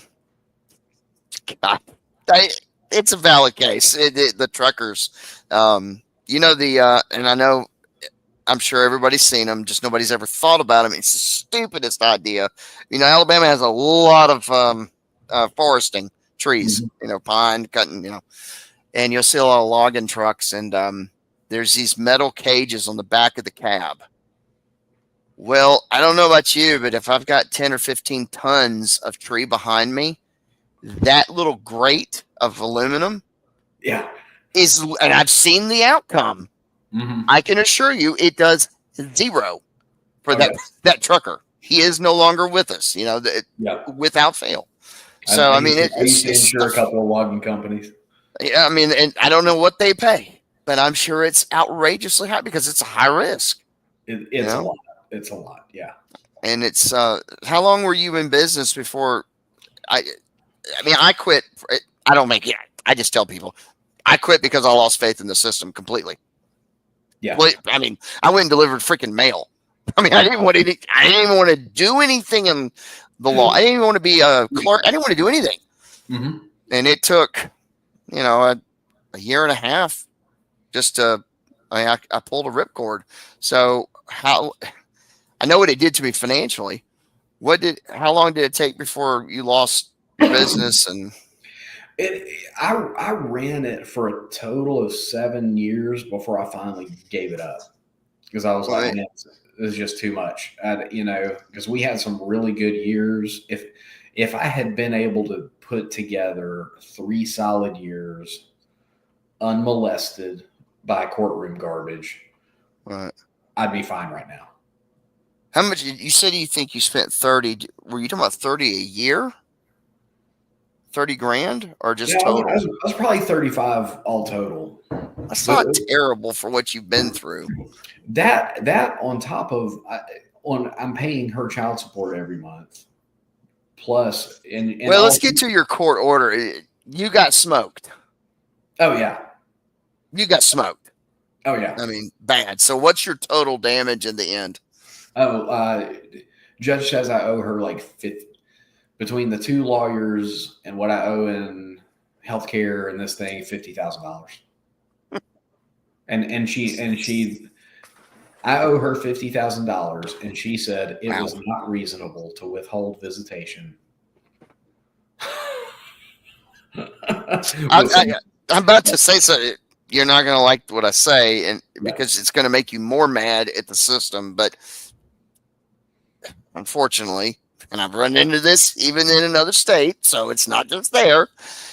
Every state, it's called the American rule, and you can Google it. People can Google it. The American rule is basically, it's kind of like drag racing. You run what you brung, right? Mm-hmm.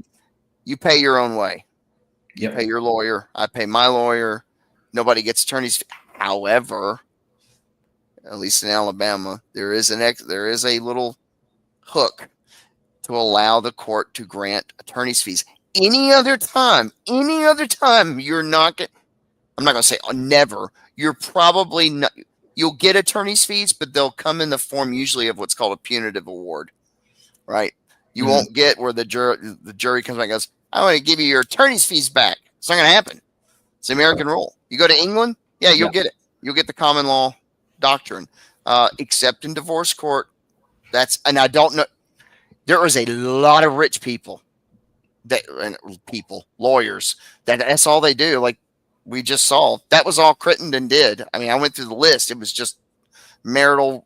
It was all marital law. Mm-hmm. It wasn't like the Flossie tax where that guy literally, I swear to God, he did everything, including admiralty. Wow. He claims to do admiralty. Wow. I'm pretty sure that guy doesn't do shit when it comes to anything other than being a scumbag. But whatever. And he can sue me all he wants. That's my personal opinion. He's not a very good person, but I mean, he's a typical lawyer. I mean, you just deal with it. It's like, that I hate it when they come. You're dealing with them. You're trying to get something done, and all they ever do is just smile. Yeah. While they're sitting there just stabbing you in the back. Mm-hmm. They don't care. They don't care. So you're in for about 50 grand plus 30, so about 6 figures. Yeah.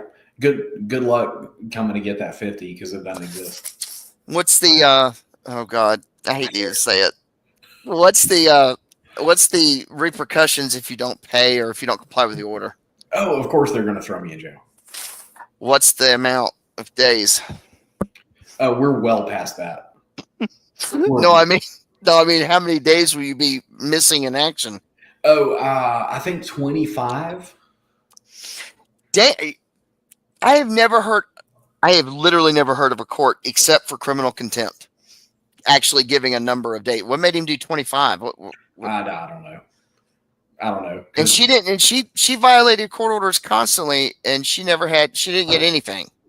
Yeah, Chris, the psych eval that she wanted says she didn't follow the court orders. The psych eval that she wanted said my claims of parental alienation were partially validated. The psych eval that she wanted says I'm frank, forthright, and rational, and I'm a fit parent.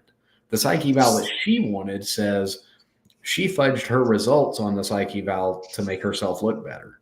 And got an what do they call it? It's like an invalidated. Yeah, I'm trying to think of the term. They say it for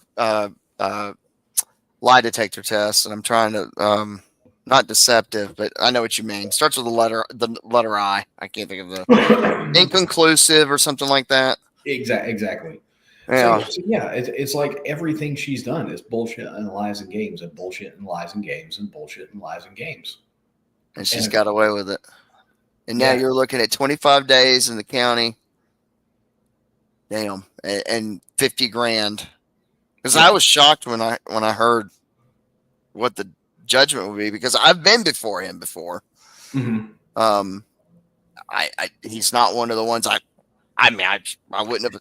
Everybody in Jefferson County that's in that damn courthouse in both circuits suck. They just suck. They are horrible. I know lawyers that literally I went to school with to this day, because I know I called them and asked if I can hire them. They won't touch Jefferson County with a 10-foot pole. Well, the reason, I think part of the reason is, and it's started to get political now because the people know who I am. People know who my friends are, and we have started speaking out about the issues in the legal system, and they are trying their damnedest to shut us up and keep. What are you doing to try to change it? Try and change system. I mean, because at the end of the day, the only thing that fixes any of this, and it's so big because we could take up 10 episodes, 10 hours. Oh, yeah. And we probably might touch 30-40%. Maybe. We're talking to everyone we can. We're filing complaints every time they're appropriate. We are doing stuff. It ain't gonna work with the bar. Oh no, it's never gonna work with the bar. The bar straight up said they don't investigate lawyers unless a judge says they did something wrong. Yeah, I mean, I've even filed a complaint on a lawyer and it got booted. Yeah. I mean, the bar's not doing their job. The JIC's not doing their job. The Council of Judiciary is not doing their job. Nobody's doing their job. Nobody's doing their job. Eventually, well, I mean, the state Senate has oversight. In the end, they can impeach and remove, or the House, and then just like U.S. Constitution, they can remove judges. Why do they give a rip about my kids? They're just That's exactly the point. They don't give a shit. I come back to the problem of it's not my problem. Yeah, that's a you problem. Exactly.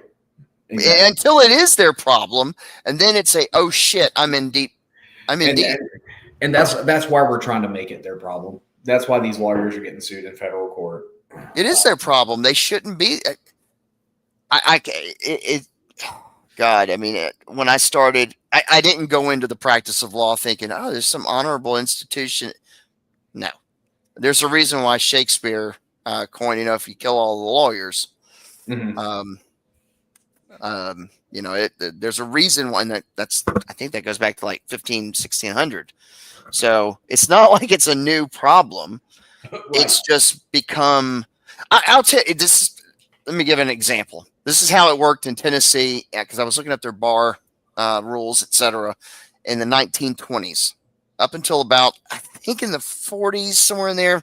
Alabama didn't even have a bar exam, believe it or not, up until, I don't know, I think the 60s. If you went to UA and graduated law school, you were done. You were a lawyer. You had a bar membership. Tennessee, you challenged it orally. I mean, you could have just 2 years of law school. It was it. And you came back to your little jurisdiction, and the presiding judge was the guy that literally, that's how you passed the bar. It was a bar on the floor. It was a I don't want to say processional. That's not the word. It was pomp and circumstance.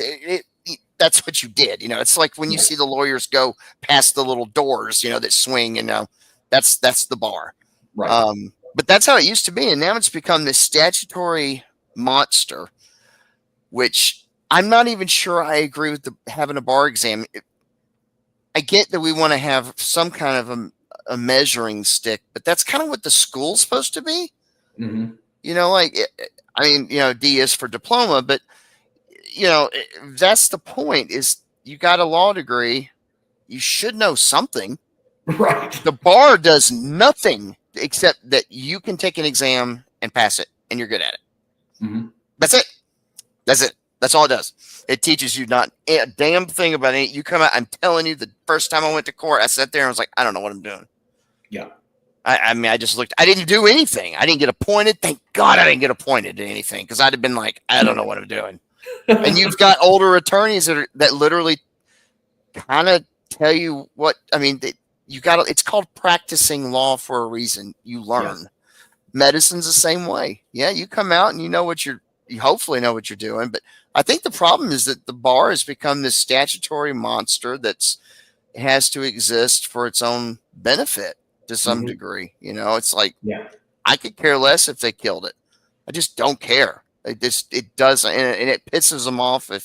How can you say that? We have no way. With no way to verify somebody's fit. We don't have a way to verify their fit now.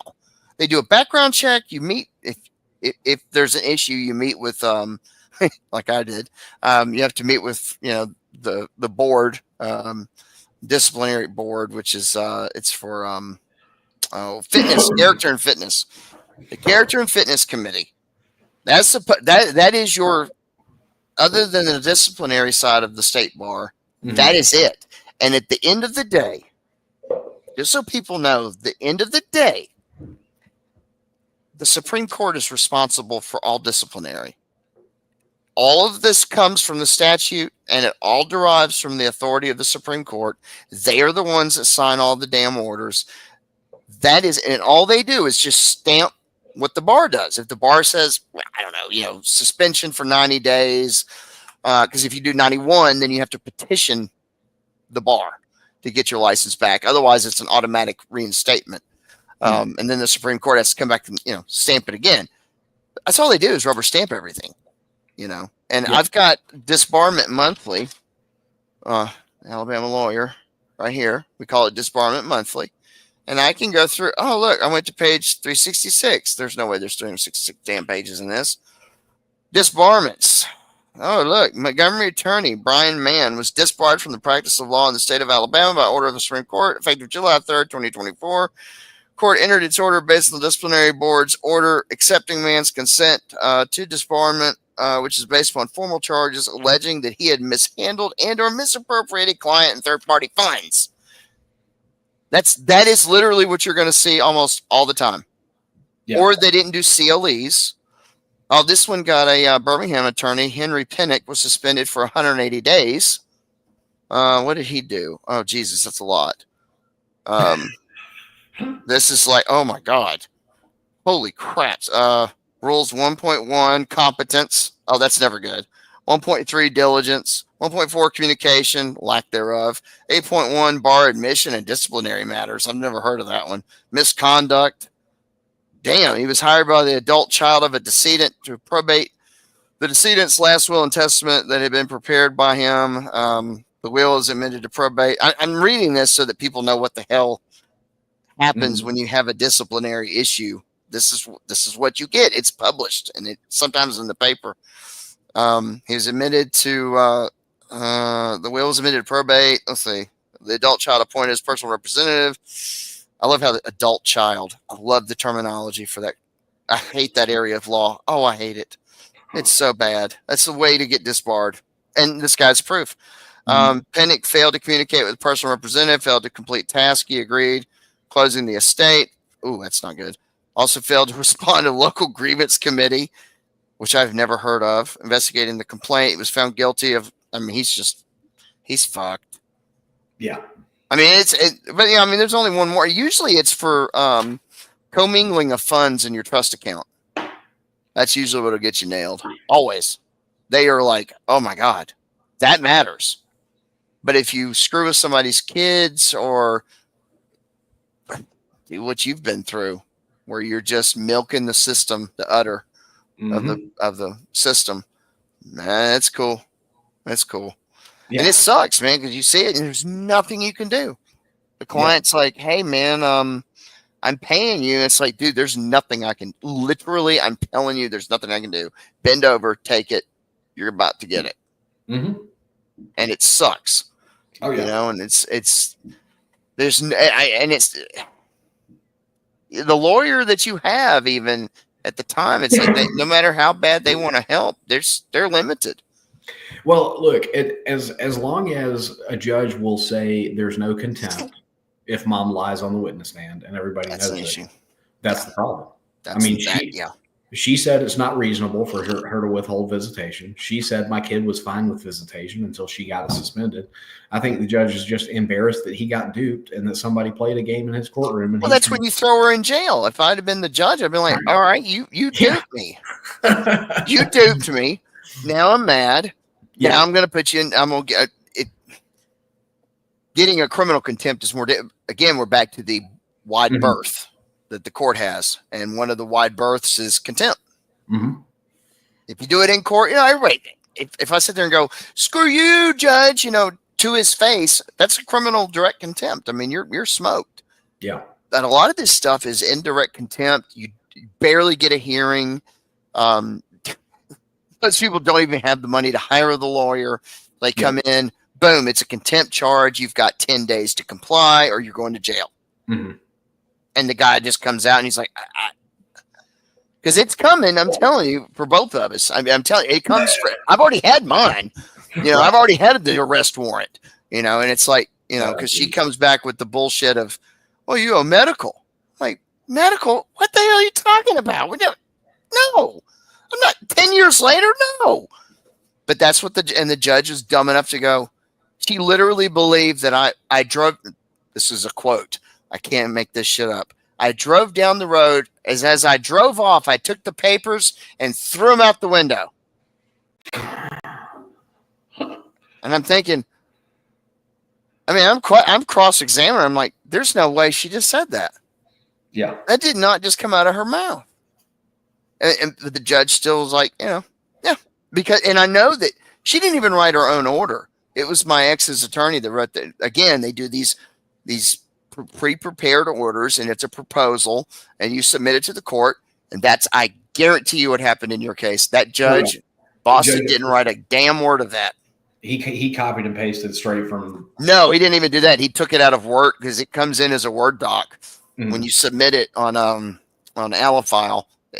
At least now, used to be real sketchy that you had to email it, which is a no-no.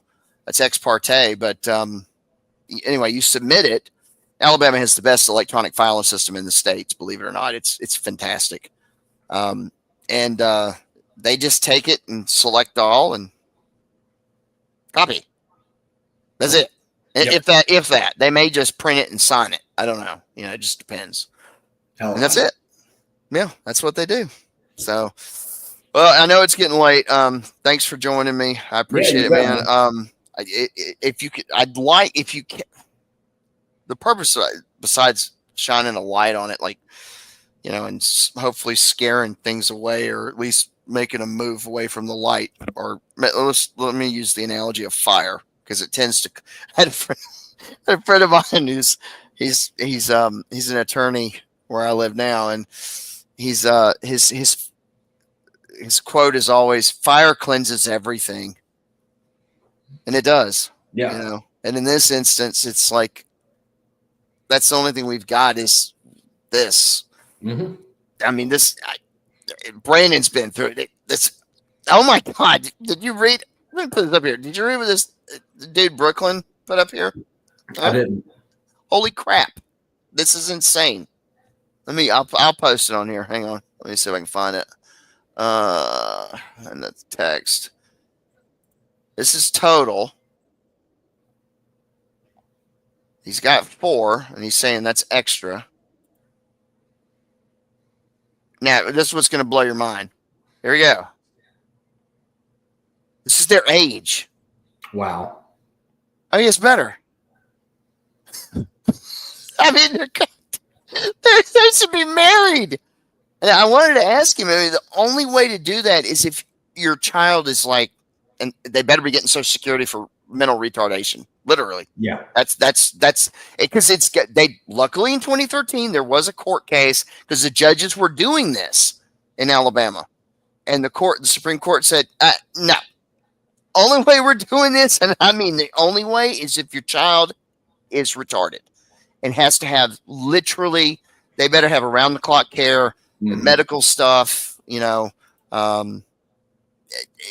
but they were doing it. And so, I mean, this poor guy in New York, which number one, I would get the hell out of New York.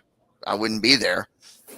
I mean, she just keep adjusting it, and the amounts change again and again. And I don't know how that, it blows my mind. So, I mean, we're not the only ones, you know, but my point, what I was going to get to is I wanted to do this not only to shine a light on things and have as many people as I can just please talk, because a lawyer can do it all day long, and it's just a damn lawyer. Mm-hmm. That's all it is. All right. We're no better. I put my pants on the same way. You know, I go to the bathroom the same way as everybody else. Nothing changes. Although I know that judges think they do.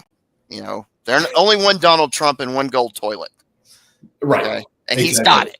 All right. Yeah. So pretty sure. So, you know, I'd like you, if you could, one more time, if you could find your documents. Oh, of course, man. Because people don't know, I can say court order. I can say Rule Nisi. We can say whatever we want. If they haven't been through it, they don't know what it looks like. Mm-hmm.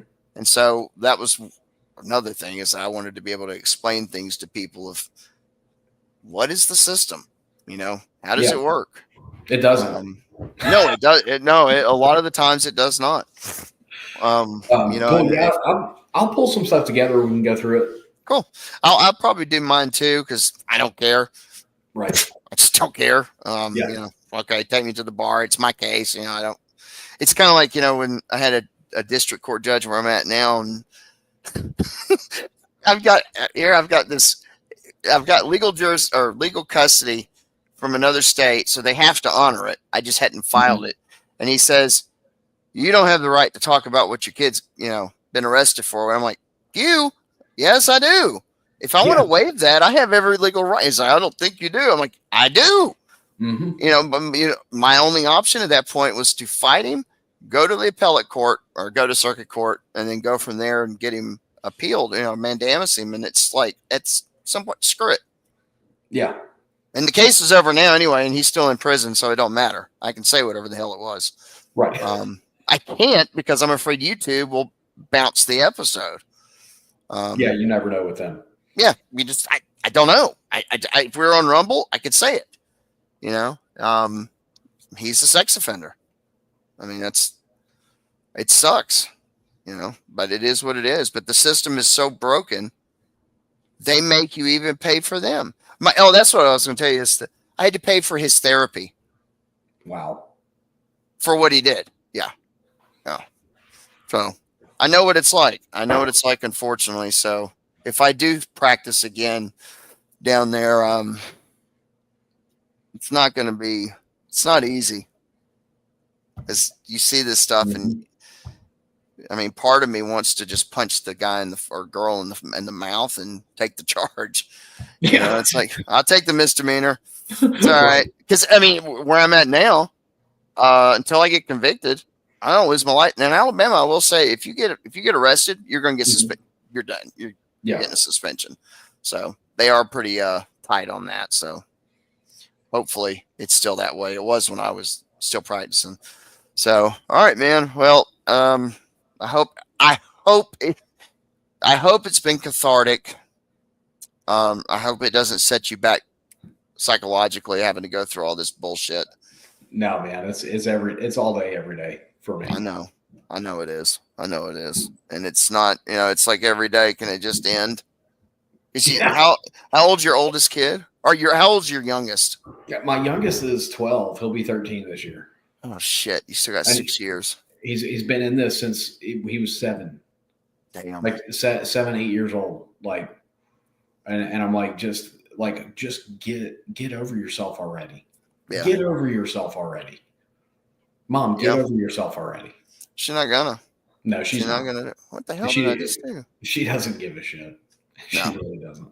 And it's sad, man. And I'm sorry that you're having to go through it. And well, there's nothing anybody can do. That's what sucks. Yeah. And Brandon's comment. I mean, the kids are not going to trust an adult. Why would they? No. Yeah. Why would they? I don't see a reason why. Why would they ever trust their government? Why would they ever trust a lawyer? Why would they ever trust anybody? They shouldn't. This is what happens when I see parents getting, thrown in jail for even when the child support's bad. Let's just say, right, it's years behind. Yeah, but dad's still in the picture, and now you're throwing him in jail. The kid's going to grow up resentful. Exactly. They're not going to go, well, dad just didn't want to take care of me. It's a kid. They're going to defend, my daughter somehow still defends her mother, doing what all she's done. And I can't even reach out to her because of the Alabama statutes on harassing communications, because I got the text, don't text me. Now, she might have meant temporarily. Can't risk it. You can't do it. Yeah. So someone like that will screw you just to screw you. Yeah. And that's probably what's going to happen if you're not very careful. That's what will happen with you if you're not careful, man. Yeah. That's one thing. Again, Kendra Beauchamp, because every therapist, while and especially, like, I've got a friend who's a child psychiatrist, psychologist. I don't remember which one. But he knows me really well. He's been through the situation and he deals with this stuff. And he's like, man, what you got to do is just do what you can to stay in their lives. Just text them every once in a while. Say, hey, love you. Hey, thinking about you. Mom taught my children, literally taught them to say, don't text me, so that the GAL could tell the judge that I'm harassing my kids. Right. When I'm literally doing what therapists told me to do. And so that's why, GAL, Kendra Beauchamp, she's a sicko. I mean, she's a really sick person. The videos are just, they're creepy. Yeah. I get it. Maybe she thought it was funny or whatever, but I mean, dude, it's just, I don't know. I mean, it's bizarre. I don't get it. I would never do it. I'm not going to sit there and post shit like that. This is bad enough, but I'm not in active practice. So, it'll always be there. I know that. I don't care because I'm not lying about anything. I'm not telling anything that's, a miscarriage of the truth or anything. That's creepy. Those videos are freaking creepy. The chick needs to quit. I mean, she just don't need to post it. That's stupid. Yeah. I mean, because you are an attorney. You're an officer of the court. It's supposed to mean something. At least pretend like you're due the honor and respect that you demand of people. That's correct. Like, don't act like a clown and then be like, I'm a lawyer. You need to respect me. Right. Yeah. or somehow the rules change for the lawyer compared to the plebe. Exactly. And it's I never. Maybe that's why I wasn't more wealthy or something. I don't know. With the practices, I just couldn't lie to clients. If you're not a straight up dirt bag, you're not going to make any money as a lawyer. Nope. You really aren't. People, I laugh all the time when they're like, "I'm gonna be a lawyer." I'm like, "You're an idiot." Yeah. Don't. What's your best advice? Don't. Right. Don't go to medical school. And I'm sure doctors would have the exact same. I am sure of it because I've talked with them. I don't know that any job has 100% success or happiness rate, but I can tell you in law, I mean, this shit, it weighs on you. I mean, at night it weighs on you. Especially when you've tried to defend someone, or maybe they've either gone to prison, they're guilty, but maybe not to the degree that the state got, or somebody you lose. Alabama, and thankfully you never had to go through it. It's a DNA, but not that DNA. It's called dependency, neglect, and abuse. And where the state takes your kid, and those are rough. They're really, really rough.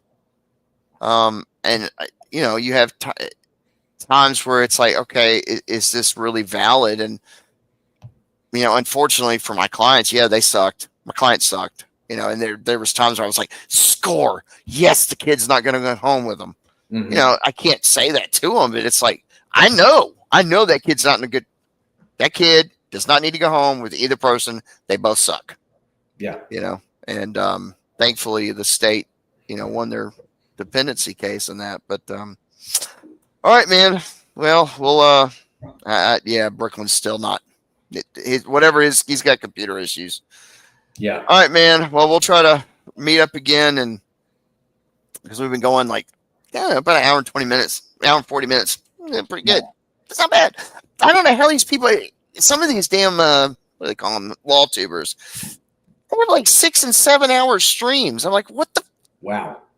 Like, look, man. I had oh God, I'm gonna have a PTSD moment during COVID. I don't even like say the word, but I had all that Zoom court bullshit. It's horrible. And they had a judge that I am convinced I would be shocked. I would not be shocked if I found out she had a catheter and a colostomy bag. Because she was, I had a prosecutor text me one night. I went to bed. I was on until 9 p.m. one night. And I woke up the next morning and had a text that said, some smart ass comment to me. He had a picture of his computer screen. It said 12:01 a.m. And the woman, when I went to bed, we had been on since 8, and she never left the bench. Wow. So where is it going? Like, there's no way she has that big a bladder. No food, and that's common where I practice at. Most recently, it's like, dude, when's lunch? In Alabama, it's like supper time. Mm-hmm. We're done. We're going, see you in a couple hours or an hour or whatever. And at 4:30, we're definitely done. Not where I last practiced. Shit. You never got at lunch. You were it. So, but anyway, I'm glad we got to at least do this. I hope we covered. It's hard to do it, man. You've got a horrible case, and it's a lot of shit to cover. And I don't take notes, and I damn well, because this ain't a job. And I definitely don't do a roadmap, to things to cover. I really wanted you to just talk. Sure. And I hope I hope there's something in it for you that makes you feel better. And I hope at the end, man, I hope you win. I know that it's probably not going to be a win like you think for none of us, if it helps somebody else get through it, or if it encourages someone who's thinking about doing this, not do this to their kids. Like, I think it would be, that's all I can hope for at this point. Yeah. I'm the same way. Yeah. That's how I feel. All right, brother, be good. Try to get some sleep. Will do, man. All right. Thanks, guys. Like, subscribe, share, etc. Comment. We'll see y'all later. Thanks. Bye. See you guys. Okay. See ya.